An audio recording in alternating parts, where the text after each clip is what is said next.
Before we start this episode, I just wanted to take this opportunity on behalf of myself, Peter, James, and Paul to offer our sincerest condolences to Dan John. Now, as you'll know, Dan's been a guest on the Health Oddity podcast 5 times, I think. And sadly, this week, his wife, Tiffany, passed away. So, number one, condolences to Dan, and we're here for you if you need us. Number two, Tiffany was very young, and it just shows, and Dan said this on the Pat Flynn podcast this week, that you don't know what's going on in people's lives. So Dan and Tiff's family motto that they made up together is make a difference. And again, on behalf of myself, James, and Paul, we ask you today to make a difference. Do some sort of random act of kindness. Send a message to somebody who needs to hear from you. Send love to somebody in honor of Dan and Tiffany. Thank you. Welcome to Health Oddity, the show that strips away the jargon and hype surrounding all things health and fitness to help you live a long, strong and energetic life. Lining up at the bar this week, here's Peter Lant, Paul Bassett and James St. Pierre.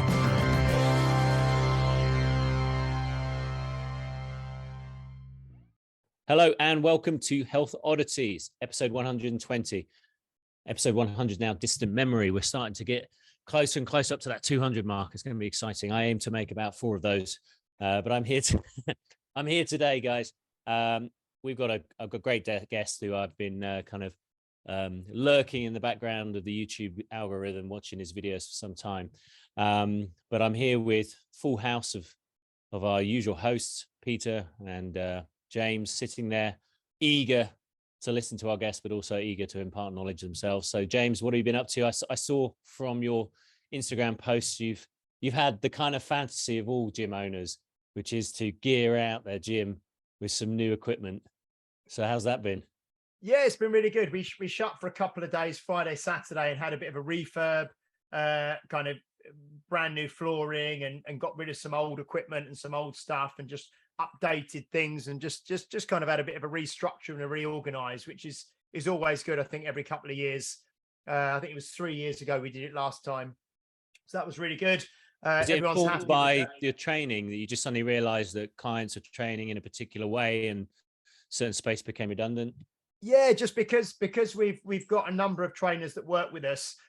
We found that most people were wanting to do their personal training sessions in one particular area of the gym, because that's where it just the equipment they wanted to use was in one area. So it kind of, one area was very busy and another area wasn't quite so busy. So we've kind of restructured and moved things around to try and have a bit more of an even use of space at the busier times, which so far seems to be working really well. I'm off to Norfolk this weekend for a weekend, just do some swimming in the sea down there, see how I get on in the cold sea, and do some reading and listen to a few podcasts and things like that. So I'm off to do that tomorrow. So all in all, it's a pretty good week. Needless to say, you had the last laugh. Oh, come Alan on. Partridge. Yes, it's come on. Partridge reference. Norfolk, I know. It's got the microphone. But with me. Peter, you usually get a kind of obscure English sitcom reference. You're on mute. Oh yeah, I was. I can't think of one for that other than Alan Partridge, because that's Norfolk. Classic Norfolk, yeah. Classic Norfolk. Yeah. Well, I'm doing all right. What are you doing up to? Yeah, thanks for asking. I mean, usually you come out with a million things and asking a question is silence. Hey, well, number one, I feel like a newsreader at the minute because I'm sitting here in my pajama bottoms because I've just got back from a walk with a dog and it's chucking it down. So I had to change everything because it was wet. And and I've got a new piece of equipment as well. So there you go. Can you get tell us what it is? Not quite the same as James. Yeah, it cost about 12 quid, and it's the thing that you wedge under the door, and you can do Nordic hamstring curls. Oh, they're pretty good. I've got one of them. Yeah, it's great. So I had a go. Bench is like 600 quid, isn't it? Oh, it's ridiculous. I looked it up, and it was like, the cost of fortune, and I was like, okay, let's not do that. And then it turns out you can use a towel anyway and just tie a knot in it. But But I do those straps now as well, don't they? Nordic straps that you put around a bench. So you kneel on the bench and you just basically strap your lower legs to the bench, and then you can, Well, I've got a cost-saving version of that. So if you already own some Olympic rings, you just use that. That's what I used. Anyway. So that's that's only cost saving if you own Olympic rings. Exactly. Yeah. Okay. Just because obviously everyone's got some Olympic rings hanging around, haven't they? Literally. Yeah, it's how I brush my teeth doing the Iron Cross. But anyway, this brings us on to our guest talking iron. Lovely segue there. An Iron Man. Have you done an Iron Man? I'm not sure, but I'll get onto that in a second because I came across Mark Lewis because, like anyone who's surfing the internet and spends some time on YouTube, particularly if you're searching for fitness kind of tips and tricks and reviews, etc., then you're going to come across some interesting kind of videos. And Mark was one of those. Mark Lewis has got a great YouTube channel that if you haven't checked out, you really should. And recent one that really caught my attention was trying to match Kipchoge's 2-hour marathon pace, which looked insane, particularly as the treadmill didn't even go up to the required speed. But you set the video up with you kind of lying on the floor trying to recover. So that gave us some insight into kind of how hard it was. But Mark not only has his own journey into health from feeling unfit and working in the corporate environment and deciding to make some life changes, but then had the motivation to actually do something about it, and then decided to tell everyone how to do it themselves, gives them tips, shows his mistakes, warts and all, and gives such helpful advice. And every video is a little journey, a little exploration. I can see most of the videos are around endurance, which is fascinating for me, but we don't always cover so much endurance stuff on this podcast. But we've had Phil Maffetone on board. So if you haven't heard the Phil Maffetone podcast, that's an excellent insight into how to train effectively for endurance. But Mark's videos are a great gateway into just learning about what it takes to get yourself fit. So Mark, welcome, and thanks for finding the time today.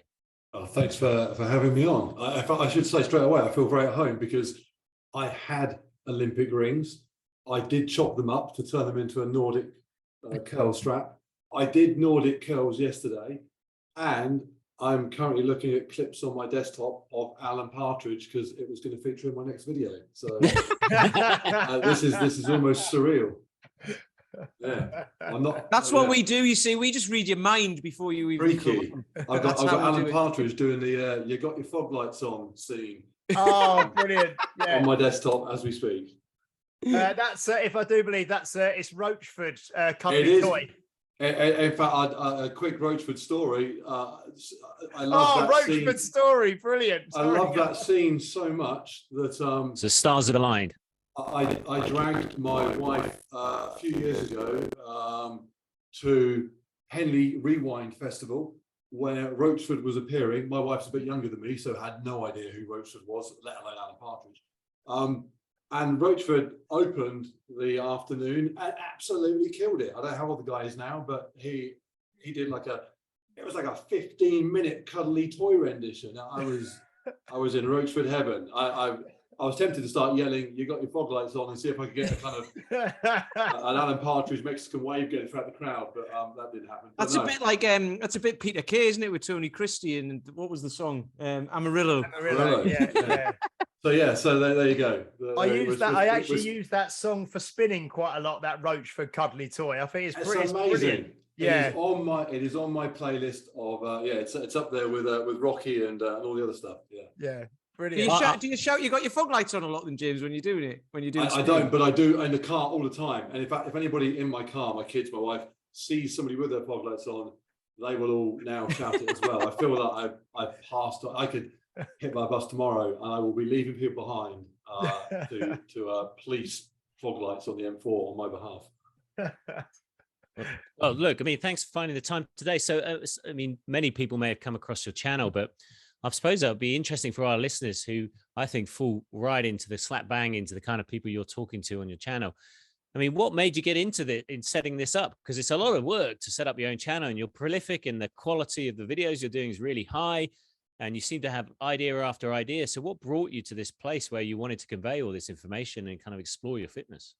I don't know. Almost. Well, the easy answer is that I've now realised I had a need to be creative, and that is primarily what drives everything. In fact, I was talking to somebody the other day who was saying, "Oh, you're doing your fitness. Have you thought about the next step?" Or not the next step, but another step, which would be kind of private coaching. And I said, well, "Hang on a minute, you're kind of, that isn't the direction I'm even going in. That would be like saying Rocky or Stallone, rather, having made a few Rocky films, is the next step to become a boxing coach. No, I'm an actor. Why would I do that? I just happen to box. So I'm a creator that just happens to make content about fitness because it's what I do. I'm a kind of creator first. So, and I think that's helped me a little bit in that when I sit down and think, what do I want to make a video about? I think about the creative process and telling a story and trying to make it entertaining and funny ahead of almost the content, if that makes sense. But it didn't start there. It started simply because in 2018, I was about to go to Africa on my motorbike, and I'd done it a couple of years before, taking a bunch of GoPros and filmed stuff that I thought was epic at the time, riding across the Namibian desert with my GoPro on my head. Got back home and realized it was just tedious and boring because it's just a desert. And I thought, well, I won't make that mistake again. In 2018, I'm gonna really film this properly. I'm gonna talk to camera. I'm gonna try and make a little documentary. And did it, and my kid kind of teased me and said, that's not very good. So I said, well, I'll set up a YouTube channel and show you idiot. So that was it, really. I just literally set up a YouTube channel to make my kid look daft. And then in 2019, I had this channel that had nothing other than a couple of motorbike clips on it. I thought, what do I even do with that? I've got like 4 subscribers, which was basically me, the kid, my mum, and I don't know who else. And so I started recording my Spartan obstacle course races that I'd just gone into. And suddenly I had like 40 people watching. I thought, oh my God, 40, I don't even know 40 people. And suddenly there's people watching me. This is addictive. And from there it grew, and it was 50 people, 100 people, 1,000 people. And I suppose the big step was the winter of COVID winter. So what was that, December 20, I just got myself an indoor exercise bike that I got really tired on and fell off. And it had huge, for me at the time, numbers. I remember doing 4,000 or 5,000 views over a few days, which at the time was staggering numbers for me. And I kind of clicked. I thought, actually, people are watching because I'm riding the bike, but they're really watching because I've fallen off the bike, and that's just entertaining. And from there, I just focused on trying to make it as entertaining as possible. And it's kind of become. Someone said to me about a year ago, which I didn't like at the time, but I've now embraced it fully, that it's Top Gear with dumbbells. I don't really, in the same way that Clarkson isn't an amazing driver, but he's probably better than most by the nature that he drives cars a lot. But that's not what Top Gear is about. It's just about entertainment that happens to be based around cars, and you'll watch it whether they're driving Ferraris or tractors. So I thought, well, if I can do that, then I don't need to be bogged down with always running or always cycling. I can do anything within the realms of sport-ish, and hopefully people will still watch. So that's kind of where it is today. It sounds a little bit to me. I've just made a note of it. Have you been framed as well because you fell off the bike? So well, like people laugh at that. They go, "Oh, brilliant!" And then you're like, "Right, I'll do loads and loads of bloopers, Shah." I mean, you're right. I mean, and that's why you mentioned that I started the Kipchoge video of me kind of lying on the treadmill exhausted. And yeah, there is obviously an element of people just enjoy seeing other people struggling. And actually, one of the problems with the internet is that you can watch people struggling in clearly horrible ways that are very nasty. what's quite fun, hopefully, with the channel is you get to watch me struggling and know that clearly I'm fine. In fact, I'm actually enjoying struggling. So it's you can have high moral standards and still laugh at me. Well, that's the thing. I mean, a lot of people don't enjoy fitness. So, I mean, you've been on your own health journey. I mean, what led you to enjoy it? Just take it. Why take it so seriously now? I mean, I know you're not taking it seriously because you're being creative and having fun, but you're really you really kind of make sure that when you do something, you really focus on doing it properly. Yeah, I think the thing that clicked for me was getting a bit older. I was 49 last week, so getting older was I was quite lucky because I mean, kind of going back a bit, when I was early 30s, I was probably about 23 stone, something like that. I mean, very heavy for a human.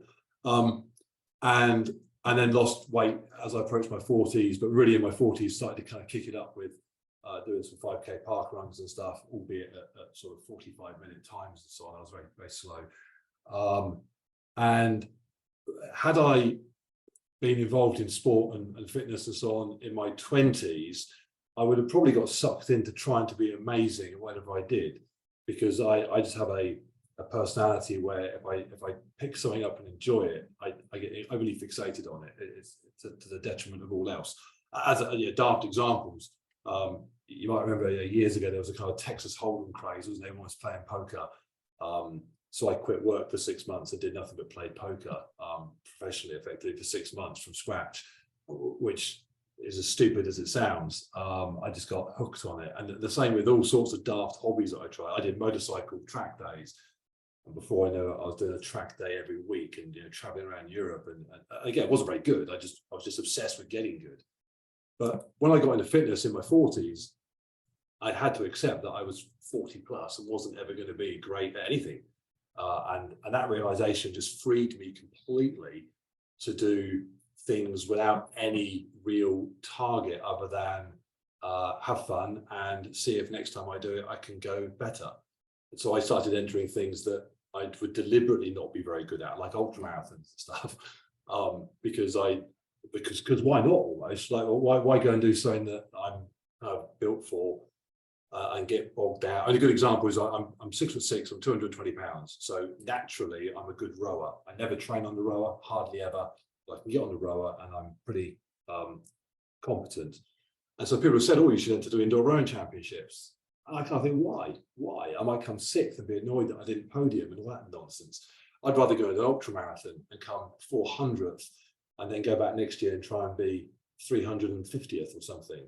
I just enjoy living in that place where it's a real challenge and I can make some big jumps forward, rather than at the peak of anything where it comes down to, have you improved by half a second this week and all that sort of stuff. I just don't enjoy that anywhere near as much. And I deliberately seek out activities that are going to put me almost back to the bottom of the pile. When I first started running, I would do park runs and be staggeringly slow, but love the fact that every week I'd be 20 seconds faster. If I go to a park run now, I mean, sometimes I'm faster than I used to be, sometimes I'm slower. It's because I'm at the top of my 5K game at the moment. It's often depressing going home thinking I was 2 seconds slower than I used to be. I know I can go and do an activity. I'm getting into climbing, for example, at the moment. I can go climbing because I'm rubbish. I know when I go next week, I'll be a huge chunk better. I love that. Newbie games, basically. I just kind of seek out newbie games in everything, which is really enjoyable and fun. And most people avoid that because they don't like being worse. They don't like being the worst person or the slowest person. And is this a swearing podcast or not a swearing podcast? We had a very sweary podcast the other week. So I don't know if you follow Adam Meekins. There was a couple You of better get a few in now if you're going to be. I was just going to say I just don't give a shit anymore. I don't care that I'm like, if I line up on an ultra marathon, I enjoy not looking like I belong but being there anyway. I mean, young people nowadays talk a lot about imposter syndrome and being worried that they're not good enough to be where they are and that sort of stuff. Me at my age, I love not being where I'm supposed to be. I love standing on the start line of anything and having £120 ultra runner look at me and think, what the hell is that lump going to think here? What's he going to do? And I love that. I love being out of place and just thinking, I don't care. I paid my fee. I'm going to get my medal. I'm not going to beat you, but equally, if there's a deadlift competition halfway around, I'll kill you.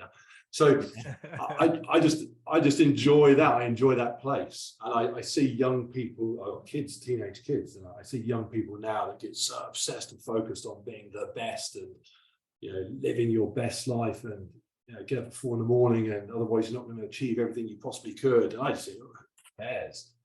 Crikey, one day you're going to be dead. In the meantime, have some fun. I despair at people's obsession with being elite and amazing, unless you're making a living from it. If you are getting paid nicely to be the best in the world or whatever, crack on. That's your job. But when it's your hobby, I just don't get it. I love that. This is one of the things. Number one, I used to years ago. I didn't do I used to do half marathons, but not do them. I used to enter them and run them because I was trying to get fit. Same as you. And I used to be not the opposite, but I'd look like I'm only little, so I might look like a bit like a runner. And then there'd be some fat bloke standing next to me there, and I'd be like, "What are you doing?" And then he'd shoot off in like an hour. Whoa, what happened there? But and I love that. And I did Reading half marathon last year, and towards the end, I did my half marathon, 1 hour 36, which is it's not a bad time at all. But towards the end, little old ladies, literally little old ladies, 70-year-old ladies were going past me. I couldn't keep up, and I love it. I mean, I'm literally applauding them as they're going by. My mate's mum beat me. So when you're doing something, my mum could do better than that. I love it. When I was younger, I would have hated that. That would have destroyed my week. But now I love it. I think amazing. Good for you. I was overtaken by a banana. Yeah, this is what I want to talk about. What you said at the beginning of that was like you got into your 40s and then you were like, do you know what? I don't want to be the best at this, and I don't want to get into it and get like not necessarily obsessed, but just get into it and then think like, I want that goal. I want the goal. And we've spoke about this a lot, and I'm talking about this a lot right now. Is like people set a goal, and then they go, right, I need to get to that goal. I need that goal, and then they try to fast track it or whatever. Rather than just nothing. How many times have you heard that? Rather than just turning up and enjoying the process and just going through it. And then if you enjoy it, you're going to get better naturally anyway, because you enjoy turning up. Whereas if you don't enjoy it, you go and find something else, which is, you're kind of the epitome of that. You're just going around doing things like, oh, do I enjoy this? Do I not? If I don't, I'll crack on. I might enjoy it. And if I don't, after a while, I'm not a masochist. I'll just go and do something else. Absolutely that. Actually, I should say, I don't know if you guys can hear, it's starting to rain in my outdoor office. So if you hear noise, can't hear it. No, can't hear it. I would say though, you do things properly. It's not like you crack up like kind of pretty out of condition. You're like, okay, I'm going to focus for this time period. Yeah. So here's my kind of philosophy on where I want to be. And in fact, it's quite funny because when would it have been? Back a couple of years ago, I did a video where I mentioned how my park run time, I just got under 20 minutes, which again, 6'6", 220, no experience of running other than the few years prior to that. Under 20 minutes, I felt was a pretty good time. And it certainly put me in the top handful of people at my local park run. So I was very happy with it.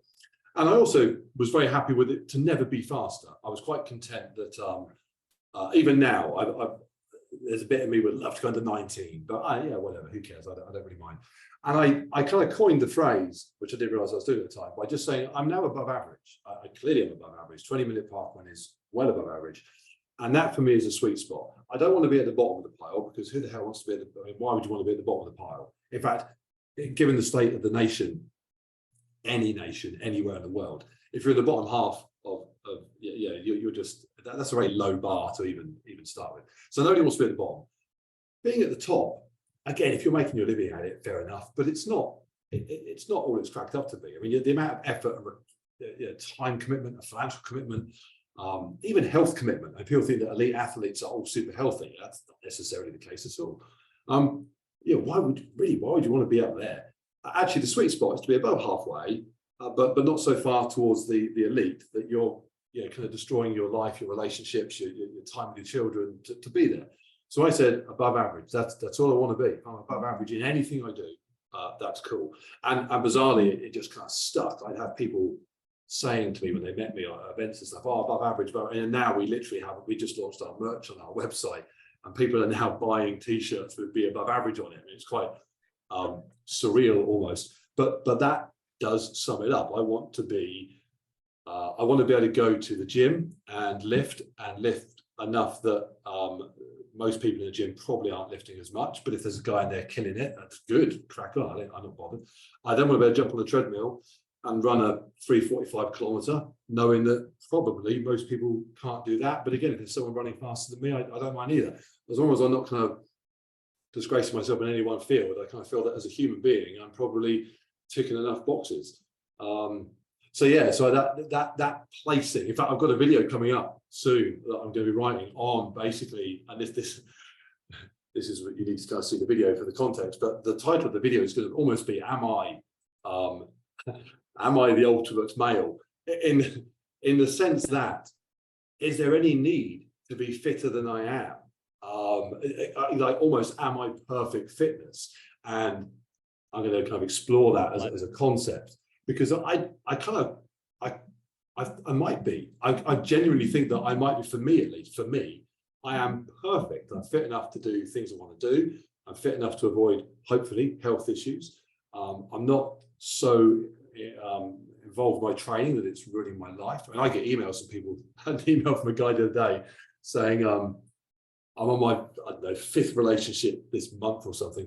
I keep losing partners because I train, 45 hours a day, and any tips? I was like, yeah, stop training 45 hours a day, you what an idiot.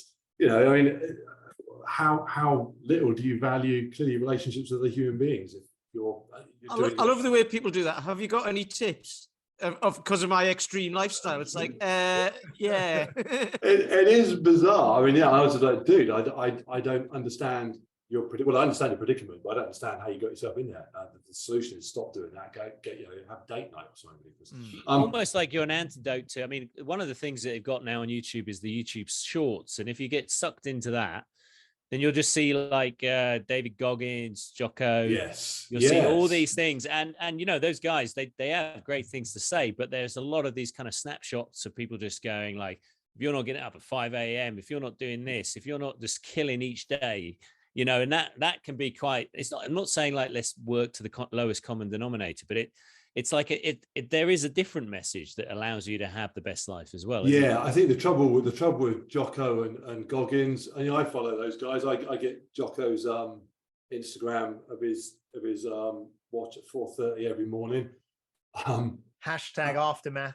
Yeah, and I think if you are old and sensible enough to, in fact, this is something I talk about on YouTube a bit as well. People seem to have lost the ability nowadays to be inspired in a sensible way. So when I was a kid in the 80s, I would watch Rocky, for example, and I would be inspired. But I wouldn't be inspired to become a short Italian-American boxer. I'd be inspired to go and, whatever, basketball or running or swimming or whatever. I would take my inspiration and then use it for me. Or I'd watch Superstars and I'd think, oh, wow, Brian Jack's doing 1,000 dips a minute. I'm inspired.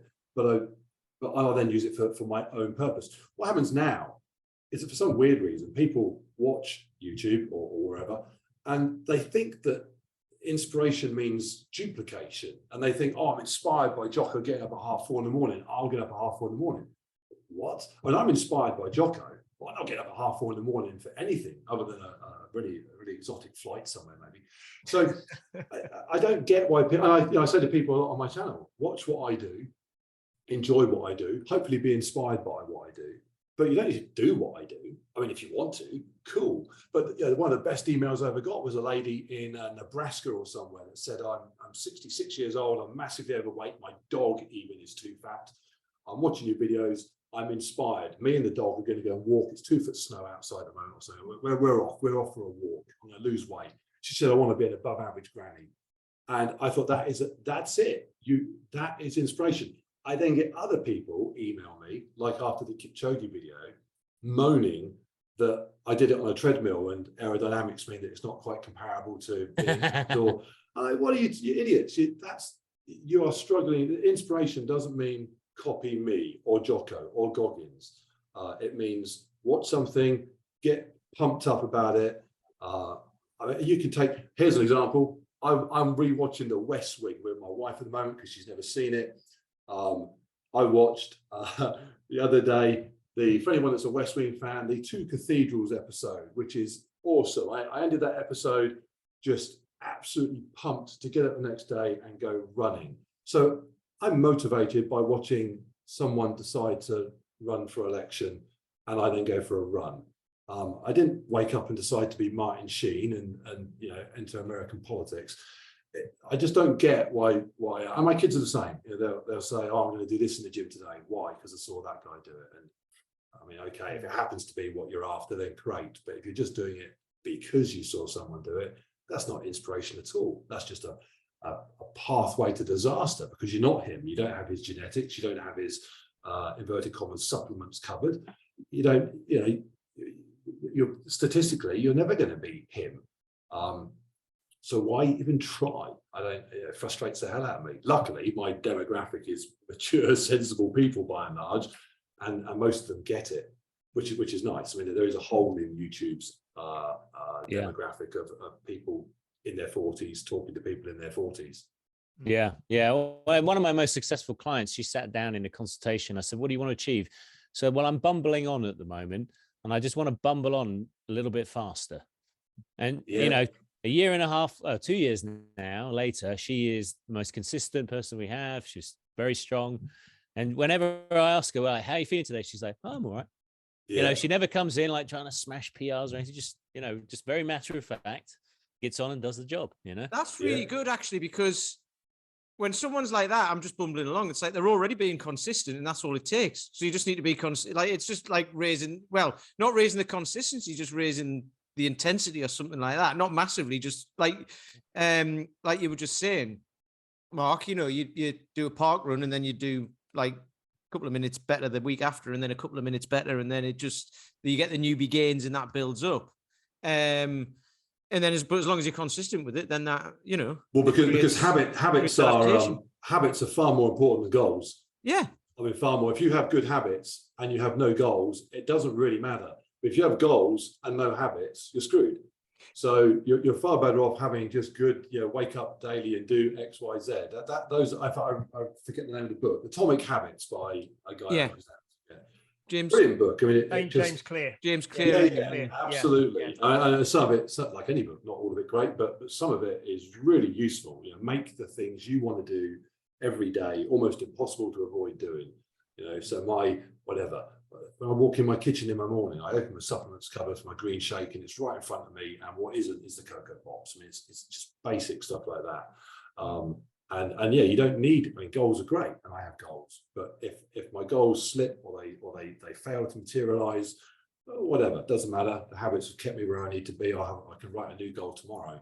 If I spend 6 months without good habits, I'm in a hole. Sorry. So go on, James. You haven't asked the question. Sorry, Mark. I was just going to ask. Do you have a kind of a process or a system whereby, when you're focusing on something, whether it be like high rocks or an obstacle course race or an ultra marathon, you're training for something, and you get to that stage where I suppose it's a question we've spoke about on the podcast before, what is strong enough, what is fast enough, what is lean enough? Do you constantly you don't have to constantly get stronger, fitter, leaner, faster, whatever. Is there kind of a stage, like you said, you just want to be above average at things, but where do you kind of draw the line and then decide, right, now I need a new goal? You've got your habits already, like you said, but you think, right, now I'm looking for my next endeavor or my next kind of thing to focus upon. Is there? I'm very deliberate about keeping my eye open for getting to that point, because you're right, there are lots of fitness influencers and stuff that will they'll say that you need to be going tougher than last time every time, and there always needs to be progression, and there doesn't always need to be progression. And the trouble is, once you get into your 40s and 50s and beyond, there won't always be progression. I can't get faster in my 80s, clearly. So wake up to that reality sooner rather than later. So what I've got quite good at doing, and High Rocks is a good example. So I did High Rocks, and High Rocks lends itself to me in a couple of areas in a way that just regular running doesn't. There's rowing machines and ski erg and stuff, and I'm pretty competent on those. And so I got myself onto a podium, and before I knew it, I was thinking about doing High Rocks all the time. I'd go to the gym, I'd think, I'll train this way because it will make me faster at High Rocks, and maybe I can enter the pro, and then maybe I can podium there. And I stopped myself and thought, whoa, hang on a minute. Why? The best case scenario is I'm going to be quite good, and annoyed that I'm not very good. I'm already above average. I've stood on the podium in my age group. I'm done. So as an example, I'm racing High Rocks Pro in Manchester, be my first entry into the pro division. And I just arrived today, actually. And I just put on Instagram a minute ago, I am running in a £20 weighted vest. And I'm going to raise a bit of money. We're doing it for Alzheimer's charity. And yeah, I'm just going to stagger around and try not to collapse. Takes away completely the objective of where do I play? Where do I place? Who cares? Do I get round? And so for me, I am more pumped and excited about seeing whether I can literally put one foot in front of the other for the final lap than I would ever be about worrying how I'm going to place. So I do things like that. I literally think, I can feel myself getting sucked in that direction of something that I'd be quite good at and excited, and how well can I do? And then, right, how do I stop that? Okay, I deliberately trip myself up, or I sign up on a whim, as I just have, for a 50k ultramarathon in a couple of weeks' time that I haven't really trained for, because it's gonna put me in my place. All my ego that's riding high at the moment for the last High Rocks that I did, that's gone. I'm gonna be staggering through a wood, getting overtaken by little people with big beards eating flapjacks. And I'm back to earth. So I deliberately make it hard for myself. When I say hard for myself, I don't mean Goggins hard, because there'll be people lining up at that ultramarathon that are literally little old ages, little old men, people that would just stagger around. They'll do it in 7 or 8 hours. What I'm doing isn't hard. Crikey, you want to see hard? There's plenty of hardship in the world. It's not fitness YouTuber jogging through a wood on a weekend. That's not really hard. People say, "Oh wow, what you're doing is incredible," and it's not incredible at all. It's fun, it's a laugh. I mean, crikey, as a job, I can assure you it doesn't get any better than waking up in the morning and thinking, what daft thing should I do today? So yeah, I do that. I make my life hard in the loosest possible sense of the word, because I find that more challenging, and it takes me away from getting drawn into how good could I be. I think ironically though, this approach could make you elite at 80. Well, it could, and the reason for that is unfortunate. The reason for that is because most people don't give a shit. That's the reason for that. I've literally just wrote a line for the video that's going up tomorrow on our High Rocks performance, talking about how people often get very bogged down with, have they improved enough? This is the message from our next video. It's people saying, I've only increased by 2 seconds. I've only lost a pound of weight this week. Well, hang on a minute, a pound of weight in a year's time, you're 50 pounds lighter than you are today. Those things add up. And my point is, when you're on a journey, don't be kind of the kid sitting in the back saying, are we there yet? Just enjoy the journey. And bear in mind, most people aren't even on the road. And that's the problem. It's a good problem. I went to Tenerife the other day and did a little Spartan Decker obstacle course type event, and I got on the podium, and I had to remind myself the reason I'm on the podium is because not many people went, and that's unfortunate. I mean, I loved going to events. High Rocks is one of them, where there are thousands of people, and it does make you realize it's not the entire planet that's decided to just eat Pringles and do nothing. So you're right. Yeah, when I'm 80, I will be, hopefully, touch wood, elite, but it will also be because I'm the only person that's 80 doing a park run, and I would love there to be 20 other 80-year-olds destroying me. That'd be the world I want to live in. Unfortunately, that's why I do kettlebell sport, because there's generally 3 other people using the same weight, and they're all different ages and different weights. So you're kind of like in a category of one anyway. Yeah, indeed. I mean, you can And he always make still that, doesn't and win. I lost against myself. It was ridiculous. I've always created my own categories anyway. And when I was doing park run and I was really heavy, I told myself, well, I'm the fastest 6'6" fat guy today. And you know, and even now I run with my dog, and I think, well, I'm the fastest guy with a dog today. You know, if I need the ego boost, I can quite easily come up with I'm the fastest guy called Mark running, in blue shoes today. I can do that anyway. I don't need to be the quickest. I'd love there to be other older people doing stuff. It disappoints me that there isn't. I look at the High Rocks age groups, and I'm 50 next year, and I know that it will be far easier to podium next year. And my ego says, yay, that's great. But the reality is that's disappointing. Why aren't there a bunch of other 50-year-olds also getting out there and crushing it? I think it'll be really interesting to see, say, in the next 30 years' time. So now, obviously, you do see people in their 80s and stuff like that who are nails and carry on, and because they might have worked a manual job in the past or whatever, and they've just it's usually kind of through your genetics. For people who'll be 80 now who've managed to live that long, won't there? And not necessarily medical science, because the people who kept themselves healthy will still be here. It'll be interesting to see how many 80-year-olds, and I'm just picking that as an arbitrary number, there are in 30, 40 years' time who are still doing that with the way society is now and the way things are and the way kind of, fitness is coming. There's people like us talking about it. So if we can draw people in and then people do get fit, it'll be interesting to see if the numbers are the same, higher, lower, what it is in 30, 40 years' time. I think we're screwed. I'm incredibly pessimistic on this point. I did a podcast with a guy recently, and he wanted to take us down the path of how do we help society. And I kind of refused because I don't care, because they're too far gone. Individually, if someone comes up to me and says, I'm in this place, can you help? Absolutely. And anybody that watches my YouTube and gets something from it, I genuinely I get now just a constant stream of emails every day from people saying, I've turned my life around. And that's the amazing. I love it. So on a one-to-one basis, I want to hear those stories and want to help those people. But society, screwed. I did a video just yesterday, and this popped into my head because of statistics, 80% of people who try diets fail and all that. And there's numbers around all over the place. And then someone will argue it's not 80% actually, because that was only a demographic of what do you call it? A small cohort or something. Yeah, over 100 people. Yeah. And it was 80% of them, but they were of a certain thing. And then it's actually 70%. It's like the person who's arguing about that, if they're a person who's tried to diet and has failed, or dieted and succeeded and put it all back on again, the statistics don't matter. Who gives a toss? You're a demographic of one who's failed. And if you want to do something about it, it's down to you.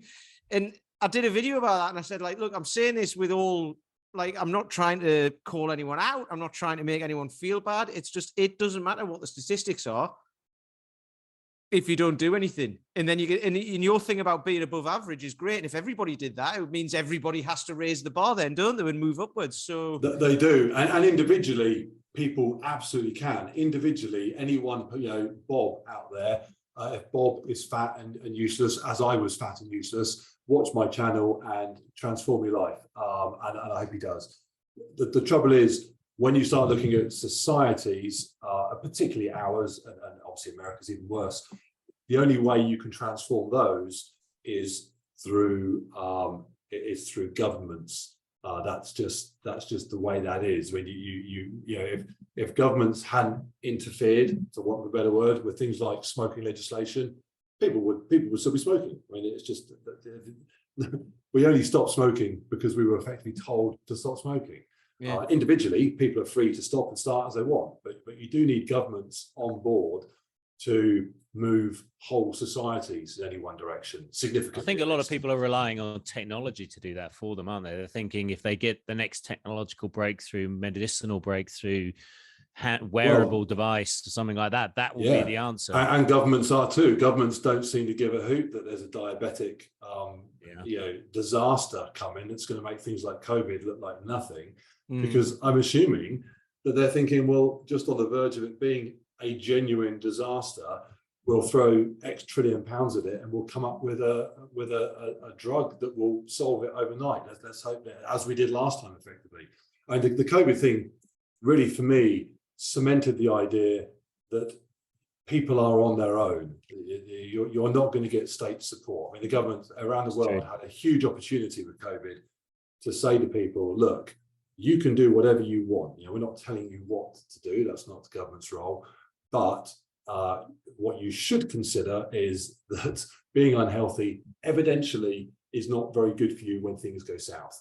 And instead, they pretty much said, stay indoors, eat what you like. In fact, have two for the price of one, and just hang in there. We'll eventually fix it for you. And so now people are literally, according to every sensible survey done, fatter and healthier than they were at the beginning of the pandemic, which is bonkers. I mean, if you said to someone, this is coming up, it's going to last a couple of years, people that are unhealthy are going to have a real rough time of it, what do you think the outcome will be? A sensible person would say, well, people will probably be jogging a bit more on the other side. No, they're not. They're eating worse than ever. And if anything, they're now just reassured that whatever happens, science will find a way. And so, society-wide, unfortunately, I think all hope is lost. I don't think there's a single government, other than bizarrely China, who care about long-term anything. Of course, China's care about long-term is more about power and control and so on. But there's no government that's thinking, hey, where will the health of the nation be in 50 years' time? Because they're all concerned about where they'll be in 3 or 4 years' time when it comes up for re-election. It's up there with that thing, isn't it, with the patient at the doctor's, and they're like, the doctor's like, I've got something to tell you. And they're like, what? And they go, you've got this condition that's brought on by your lifestyle choices that you've made over the last 40 years and all of that. So we're going to have to do something about that. And they go, we're going to have to change your lifestyle. I go, now we've got a pill for that. It's like, that's basically it, isn't it? It's literally it. It's literally it. I mean, that's exactly what happened with COVID. I mean, obviously, vaccine's great, and there's no issues there at all. Absolutely, take your jab if you need your jab. But basically, we were told, do nothing really. Kind of stay indoors, wash your hands, spray Dettol over your pizza when it gets delivered. And we'll eventually solve everything for you. I mean, but isn't that your YouTube kind of channel? I mean, when you look at everything, I mean, outside the device reviews, it's really a call to action, and it's up to you what that action is, isn't it? It's saying, look, this is what I'm going to explore, but at some point you've got to explore things. You've got to take action. And you're kind of suggesting, I don't care what that action is. I don't care how deep you delve. I don't care what you do. But here I am proving that you can take action, and it's like a childlike quality to it, because you don't really care if you fail, and you get back up again, you try again, you try something else, you make mistakes, you enjoy that process. And it goes back to what I said earlier, which is that all or nothing. You've really kind of just basically put that all or nothing to bed. I mean, I just lost the client who quit on something, and there's a variety of reasons I don't go into, but he's like, I'm all or nothing. I'm all or nothing. I said, but where are we now? Nothing. Yeah. I don't know what to say. Yeah, all or nothing. I mean, it is all or nothing is just that. I mean, that's the approach by so many channels, because it's very easy to make striving for being the best inspirational. It's a very easy video to make. You put some corny music as a backdrop to it, and you're away, you're halfway there. It's harder to make, it requires thought at least, to make a video where the message is, actually, it doesn't matter whether you're first or last. What matters is you got off your bum and you went and did something, and hopefully you'll do so tomorrow. And maybe if you were rubbish this time, you'd be a bit better. That isn't quite so sexy a message. It just isn't. Rocky is about the guy becoming world champion. There isn't a Rocky about the guy who's just kind of winning his local under 14 boxing tournament, because that's just not how motivation works in entertainment. So it's harder to do what I do. And yeah, the trouble is not enough people watch it. I mean, that's what, like, I have a couple of million views a month on the channel, which translates to probably a few 100,000 different people, 60 million people in this country. And my channel's international, so actually there's 8 billion people really I'm trying to get hold of. So of those 8 billion people, the percentage that watch my channel, the percentage that watch any fitness channel is just, it's just irrelevantly small. I mean, it's irrelevantly, is that even a word? It is today. So yeah, it's again, I hope that I can help people. I hope people watch it are helped, or not even helped actually, just kind of, I'm not helping people. I'm just encouraging people along, giving them a nudge, and to do whatever they want to do. I don't care. Go and play the frisbee. If you watch my video and think, wow, that guy ran an ultramarathon, I'm going to take up frisbee and go to the park every day and throw the frisbee for my dog. Amazing. That's exactly what I wanted to happen. But yeah, just not enough people are doing it. You mentioned, Mark, about obviously it's down to the individual, and it's that kind of individual autonomy and making a decision to change, and whatever action people take. What you mentioned as well earlier, that you did used to be, overweight and grossly overweight and weren't always into fitness and stuff. So what was the kind of the catalyst for you? Was there a moment? Was there something that happened? Was there, what was that decision, that tipping point for you that kind of made you change your life? And what were you doing kind of, Paul sort of mentioned, corporate life and stuff, but what were you doing and how did that change to what you do now, Okay, so we're going to leave that episode there today, because this actually went on for an hour and 40 minutes, and it was an episode of 2 halves. And we actually alluded to that. I think we actually said it outright, because we've heard from Mark all the way through this about what he's doing right now. But in the next episode, which will be in 2 weeks' time, part 2, Mark talks more about his past and how he overcame his own demons and his own unhealthiness. So thanks for listening, and we will see you next week, obviously, for the Christmas episode. And then the week after that, in between Christmas and New Year, will be part 2 of Mark's story. So thanks again. You've been listening to Health Odyssey with Peter Lant, Paul Bassett, and James St. Pierre. To get your regular fix of hype-free health, you can subscribe and leave a review wherever you get your favorite podcasts. You can find out more on today's and other topics at healthodyssey.com, or find us on Facebook or Instagram by searching for Health Odyssey.